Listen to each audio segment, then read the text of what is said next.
দেবাদিদেব মহাদেব। হিন্দু শাস্ত্র অনুযায়ী তিনি হলেন সংহারকর্তা, আবার তিনি ভক্তদের করুণার আধার।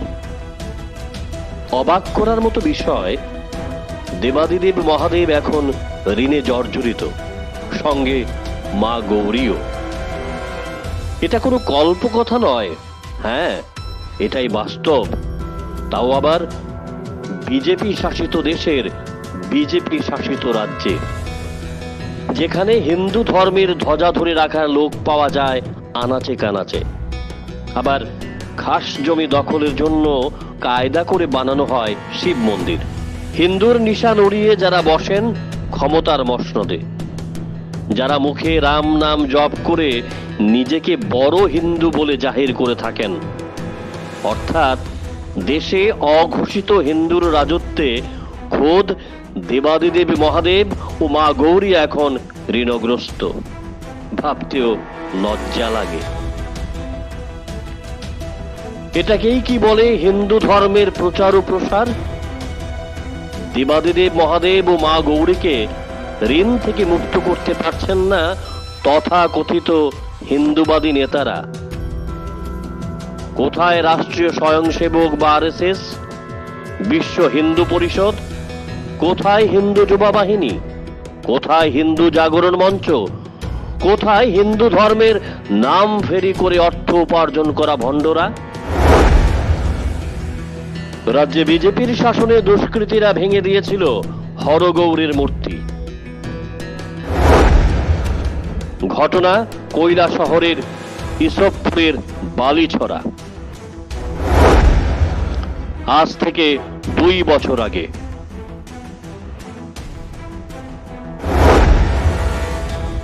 হরগৌরীর মূর্তি ভাঙার পর কোমর কেচে আন্দোলনে নেমেছিল ভণ্ডরা।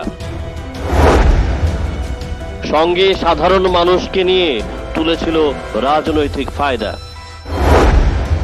ভণ্ডরা শ্রীবৃদ্ধি করেছিল নিজেদের রাজনৈতিক প্রোফাইল।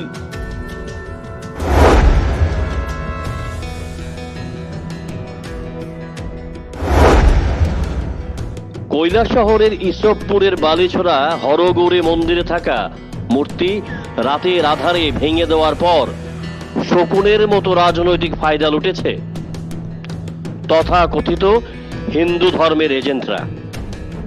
অবরোধ হয়েছিল রাস্তা। অবরোধ মুক্ত করার জন্য ঠান্ডা ঘর থেকে বেরিয়ে রাস্তায় এসেছিলেন হিন্দু ধর্মের ফেরিওয়ালারা।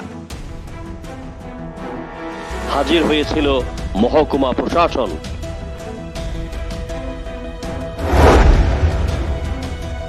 আন্দোলনকারী হিন্দু সম্প্রদায়ের লোকজন দাবি করেছিল মন্দিরে হরগৌরীর মূর্তি পুনরায় নির্মাণ করে দিলেই তারা পথ অবরোধ মুক্ত করবে। তখন ত্রাতার ভূমিকায় এগিয়ে আসেন হিন্দু ধর্মের ফেরি করে রাজনীতি করা 59 জেলা সাধারণ সম্পাদক অরুণ সাহা। তিনি নাকি উপস্থিত লোকজনকে বলেছিলেন পুনরায় হরগৌরী মূর্তি স্থাপন করার জন্য তিনি সব ধরনের সহযোগিতা করবেন এবং মূর্তি তৈরি করতে খরচ হওয়া টাকা এসডিএম মারফত পাইয়ে দেবেন, নয়তো তিনি নিজের পকেট থেকে টাকা মিটিয়ে দেবেন।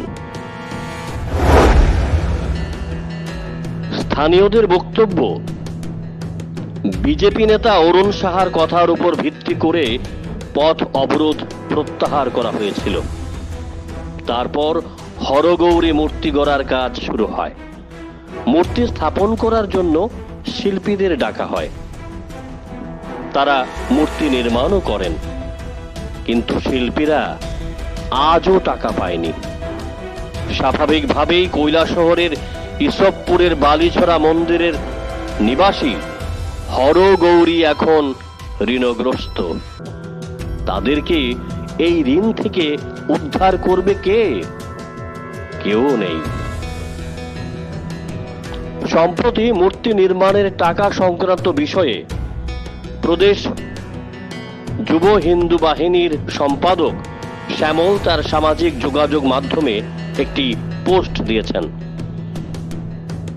তিনি সমস্ত অভিযোগ করেছেন বিজেপির 59 জেলার সম্পাদক অরুণ সাহার বিরুদ্ধে এবং মূর্তি নির্মাণের সঙ্গে জড়িত শিল্পীদের পারিশ্রমিক কিভাবে মিটিয়ে দেওয়া যায় তার একটা বিহিত চাইছেন হিন্দু সমাজের প্রতি। দেখুন সামাজিক যোগাযোগ মাধ্যমে শ্যামলের করা পোস্ট।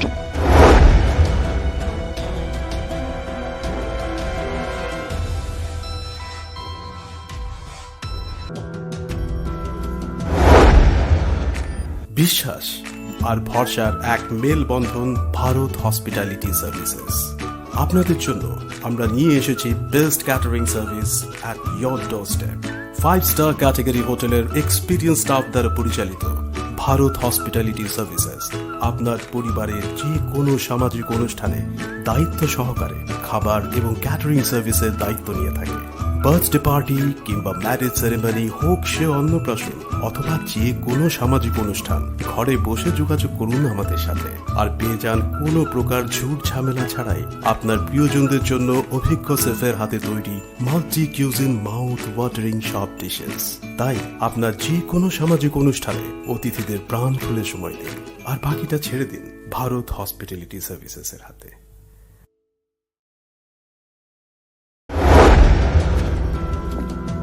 পরিশেষে বলতে হয়, হরগৌরীর মূর্তি নির্মাণের টাকা নিয়ে ঠেলাঠেলির রাজনীতি শুরু হয়েছে। মূর্তি নির্মাণের টাকার পরিমাণ কত হবে? হিন্দু সম্প্রদায়ের কাছে এই টাকা নগণ্য। কেনই মহকুমা প্রশাসন থেকে মিটিয়ে দেওয়া হলো না টাকা? এখন হিন্দুর নিশান উড়িয়ে টাকা উপার্জন করা ধান্দাবাজ ভণ্ডরা কেন মুখে কুলুপ এঁটে রেখেছেন? আবার প্রদেশ হিন্দু যুব বাহিনীর নেতাদেরও সামান্য টাকার জন্য বিজেপির নেতাদের কাছে হাত পাততে হয়। যোগী আদিত্যনাথের হিন্দু যুব বাহিনীর তো এমন হওয়ার কথা নয়। কোথায় প্রদেশ হিন্দু যুব বাহিনীর স্বঘোষিত সভাপতি তপন দেবনাথ? ছি ছি, এই লজ্জা গোটা হিন্দু সম্প্রদায়ের। ঋণগ্রস্ত হরগৌরীকে কে উদ্ধার করবেন ঋণের দায় থেকে?